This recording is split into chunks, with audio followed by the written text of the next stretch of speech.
Hello everyone, कैसे हैं आप सभी लोग। आशा करती हूँ आप सभी लोग अच्छे होंगे। सभी को चैत्र नवरात्रि की हार्दिक शुभकामनाएं। इसी के भी नवरात्रि 30 तारीख से आने वाली हैं, तो उसी के लिए मैं लेके आई हूँ आप सभी लोगों के लिए नवरात्रि में क्या क्या पूजा सामग्री लगती है। तो आइए सभी लोग जान लेते हैं। अगर वीडियो आपके लिए थोड़ा सा भी हेल्पफुल रहे तो वीडियो में एक कमेंट ज़रूर लिखें और जय माता दी ज़रूर लिख के कमेंट करें। तो आइए शुरू करते हैं, देखते हैं कि हमको क्या क्या चीज़ की आवश्यकता पड़ती है नवरात्रि की पूजा विधि में। तो आइए जानते हैं। सबसे पहले हमको चौकी लेनी होती है। चौकी या किसी किसी के यहाँ पटला बोला जाता है। चौकी थोड़ा सा बड़े में आती है और पटला छोटा होता है। तो आप चौकी ले सकते हैं। चौकी पटला एक या दो इसलिए देखिए कोई नवग्रह बनाता है और पूर्णाक्षर बनाता है, तो इसके लिए अगर ज़रूरत लगे तो आप चौकी 2 भी ले सकते हैं, 3 भी ले सकते हैं, आपकी आवश्यकता के अनुसार है। नहीं तो बहुत से लोग एक ही चौकी में माता रानी की स्थापना करते हैं। जवारे वारे बोने के लिए भी लगता है, उसमें कोई को 2 या 1 2 3 चौकी ऐसे लग जाती हैं।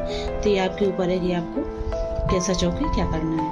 उसके बाद फिर हमको लाल वस्त्र चाहिए, सूती, वो भी 1.25 मीटर, जो हमको चौकी पे बांधना होता है।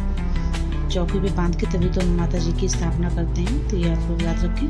माता जी की फ़ोटो चाहिए होगी, एक प्रतिमा जो माता जी की हम स्थापना करते हैं, जो रखते हैं।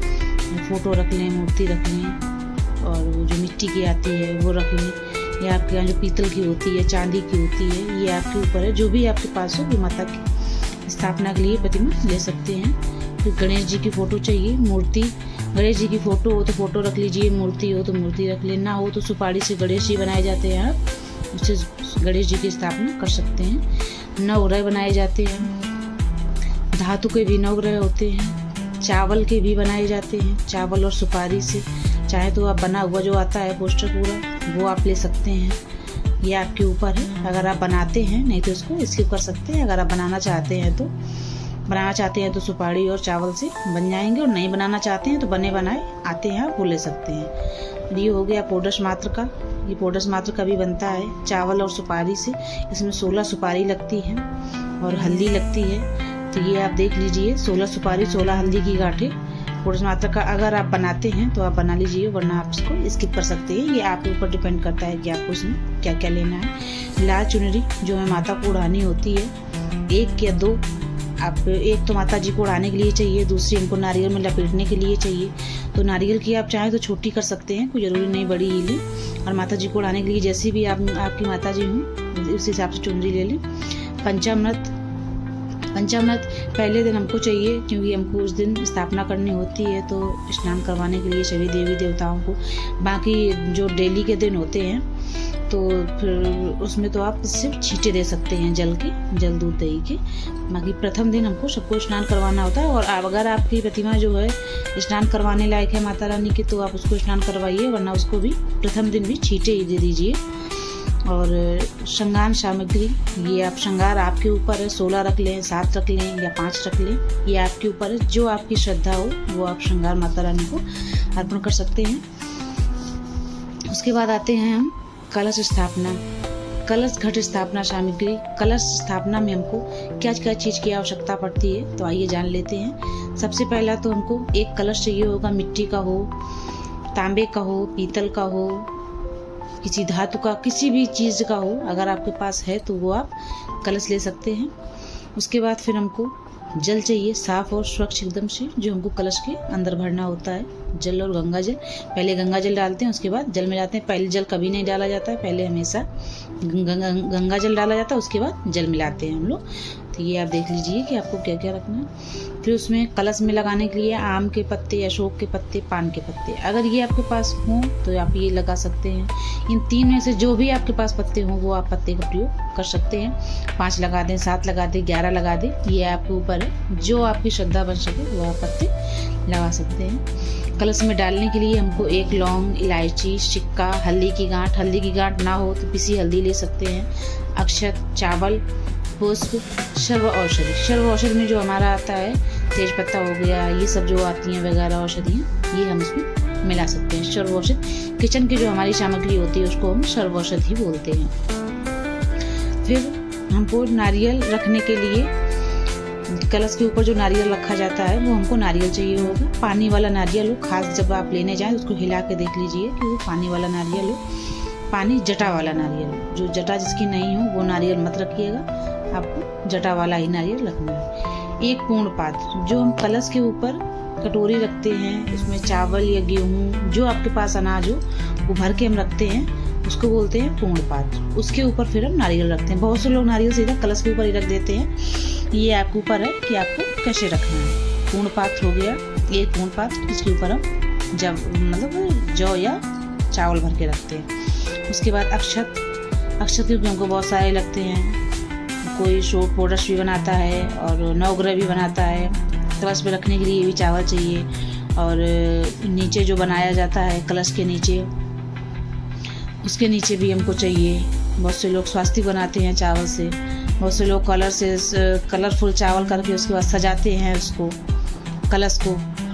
उसमें आसपास जो सजावट होती है आपने देखा होगा वीडियो में, तो बहुत से लोग सजाते हैं। तो उसके लिए चावल आपको 1 या 1.5 किलो लगभग चावल चाहिए। ज्वारे उगाने में क्या क्या सामग्री लगती है आइए वो भी जान लेते हैं। जौ 100 ग्राम, 100 ग्राम या 50 ग्राम, आप कैसे बोना चाहते हैं, घने बोना चाहते हैं, जैसे भी बोना चाहते हो वो आपके ऊपर है। कम से कम 50 ग्राम तो लग ही जाता है, ये मैंने लिख लिया है 100 ग्राम, 50 ग्राम तो रख लीजिए क्योंकि उसमें कुछ ख़राब भी निकल जाते हैं। चाहे तो आप गेहूं और जौ मिला के कर सकते हैं, किसी किसी के यहाँ गेहूं और जौ मिला के किए जाते हैं, बाकी नहीं तो जौ भी अकेले बो सकते हैं। बहुत से लोगों के यहाँ सप्तधान भी बोए जाते हैं। सप्तधान मतलब जो 7 प्रकार के धान होते हैं वो बोए जाते हैं। तो आप लोगों का जैसा होता है वो आप लोग देख लीजिए और कोशिश करें कि उसको एक दिन पहले रात में भिगो के डालें। जैसे हमको कल स्थापना करनी है तो रात में हमने भिगो दिए, दूसरे दिन उनको बहुत हमारे जवारे अच्छे हो गएंगे। एक पात्र चाहिए जिसमें हमको जौ बोने हैं। पात्र मिट्टी का हो, स्टील का हो, पीतल का हो, जो भी आपके पास हो वो आप यूज़ में ले सकते हैं। नहीं हो तो बहुत से लोग मिट्टी डाल के ऐसे ज़मीन में ही जवारे उगा लेते हैं, तो आप वो भी कर सकते हैं, वो आपकी श्रद्धा के ऊपर है। मिट्टी साफ और स्वच्छ, ये देख लीजिए कहीं गंदगी वगैरह ना हो, साफ स्वच्छ मिट्टी लीजिएगा। कहीं खेत से लाइएगा, जो आपके गमले वमले में रहती हो वो भी देख लेना कहीं आप साफ स्वच्छ लाए हो, वो आप मिट्टी इस्तेमाल कर सकते हैं। आखंड जोत के लिए हमको क्या क्या सामान लगेगा वो भी जान लेते हैं। एक बड़ा दीपक किसी धातु का हो, चाहे तो आप मिट्टी का कर सकते हैं, किसी के पास तांबे का रहता है, अब जिसके पास ज़्यादा है चांदी का भी रखते हैं। तो अगर नहीं है आपके पास कोई तो आप मिट्टी का एक बड़ा दिया लाकर उसमें बत्ती लगाकर आप कर सकते हैं, उससे भी अखंड अपना दीपक बना सकते हैं। एक बड़ी बाती चाहिए होगी, बड़ी बाती जो 1.25 हाथ की बाती बनती है, ये आप लोग याद रखें, वो 1.25 हाथ की बाती बनती है। तो या रुई की बनाएं या कलावा की बनाएं, ये आपके ऊपर है। लाल कलावा आता है, आप उससे भी, सूती कलावा आता है, आप उससे भी बना सकते हैं, या आप रुई की भी 1.25 हाथ की नाप की बत्ती बना सकते हैं। उसके लिए हमको देसी घी चाहिए, तिल का तेल चाहिए। तिल का तेल अखंड जोत में 1 लीटर या 1.5 लीटर लग जाता है। अगर आपने तेज जलाई है तो 1.5 लीटर लग जाएगा, वरना आपकी अगर मीडियम में जल रही है तो आपको 1 लीटर कम से कम तेल लग जाएगा। और देसी घी अपना डेली यूज़ आरती में ले सकते हैं। अगर आपकी जोत खुली वाली है तो उसके लिए जोत के लिए एक शीशा भी ले लीजिए, क्योंकि आजकल पंखे भी चलाए जाते हैं, तो पंखों में इतना नहीं हो पाता है कि जोत का हम ध्यान दे पाएँ, तो उससे वो खंडित ना हो, उसके लिए एक जोत के लिए शीशा भी ले लें। पूजन सामग्री के लिए हमको क्या क्या ज़रूरत पड़ती है आइए जान लेते हैं। धूप बत्ती 1 पैकेट, दीपक जिससे हम डेली आरती करते हैं वो हमको 1 दीपक चाहिए, पीतल का हो, चांदी का हो, मिट्टी का हो, जैसा भी हो आपको देख लीजिए। अक्षत चावल, रोली, चंदन, हल्दी, कुमकुम, जनेऊ 3 से 4 कम से कम, क्योंकि जनेऊ हमको सबको पहनाने होते हैं। गणेश जी हो गए और जितने भी भगवान देवी देवता हमारे रहते हैं उनको कच्चा जनेऊ या कच्चा सूत आता है, आप उसका भी इस्तेमाल कर सकते हैं। कलावा, मौली, कलावा या मौली कोई भी चीज़ आप ला सकते हैं 1 पैकेट। वस्त्र रूपी, मतलब हमको कलावा भी, हर भगवान को नहीं हम चुनरी उड़ा सकते हैं तो वस्त्र के रूप में हम कलावा भी अर्पित कर सकते हैं। शहद, इत्र, खड़ी हल्दी कम से कम 16 चाहिए, क्योंकि हमको पोडस मातृका में भी लगती है, कम से कम 16 ले सकते हैं आप। अगर पोडस मातृका पत्रिका आप बनाते हैं तो आपको 16 चाहिए, नहीं तो आप 5 भी ले सकते हैं। 5 खड़ी हल्दी की गांठ में आपका हो जाएगा। लौंग 25 ग्राम लौंग के जोड़े रोज भोग में आप जरूर माता रानी को चढ़ाएं। हो सके तो पान में लौंग, इलायची, बतासा, इसका सबका वीड़ा लगता है तो आप ये भी लगा सकते हैं। इलायची 20 से 25 कम से कम इलायची चाहिए।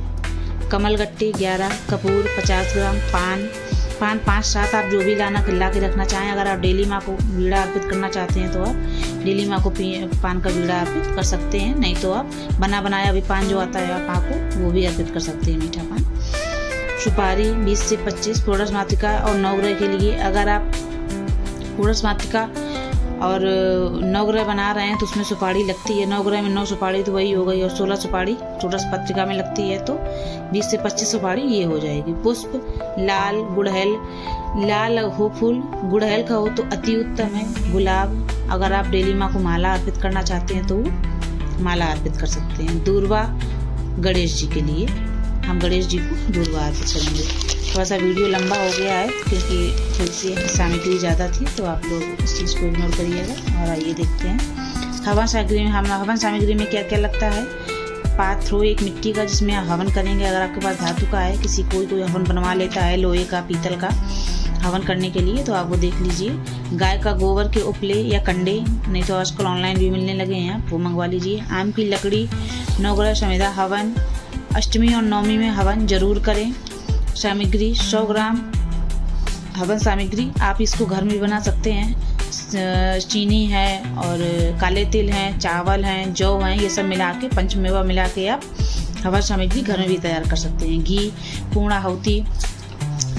आहुति के लिए जायफल, गूगल लोवान की धुनी आती है, आप उससे चाहे तो सुबह शाम धुनी कर सकते हैं। जौ, तिल, कमलगट्टे, हवन, आहुति दी, मतलब जौ तिल कमल की इसकी आहुति दी जाती है। और लौंग बतासे हवन में जरूर माँ को अर्पित करनी चाहिए, इससे भोग भी लगता है माता रानी का। लौंग बतासे भोग में जरूर माँ को अर्पित करें। भोग प्रसाद क्या है माँ का सुबह शाम? लौंग बतासे 250 ग्राम माँ ला के रख लीजिए, बतासे कम से कम 250 ग्राम। पंचमेवा 100 ग्राम, मिश्री या मिठाई आप ला सकते हैं। नवरात्रि के दिन के विशेष भोग, मौसमी फल, अनार हैं जैसे, और भी जो आपको मिल जाए वो।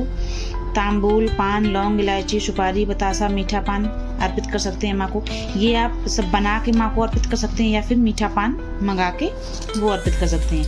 बनाने के लिए आप पान में लौंग रख लीजिए, इलायची रख लीजिए, सुपारी रख लीजिए, बतासा रख लीजिए, ये सब चीज़ें आप रख के माँ को अर्पित कर सकते हैं। और या तो फिर आप मीठा पान माँ को मंगवा के अर्पित।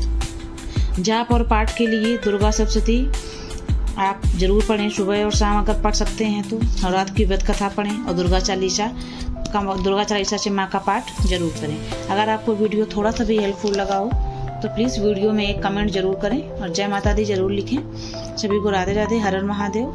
आशा है कि आपको वीडियो पसंद आई होगी। मिलते हैं फिर से नेक्स्ट वीडियो में। जय श्री राम।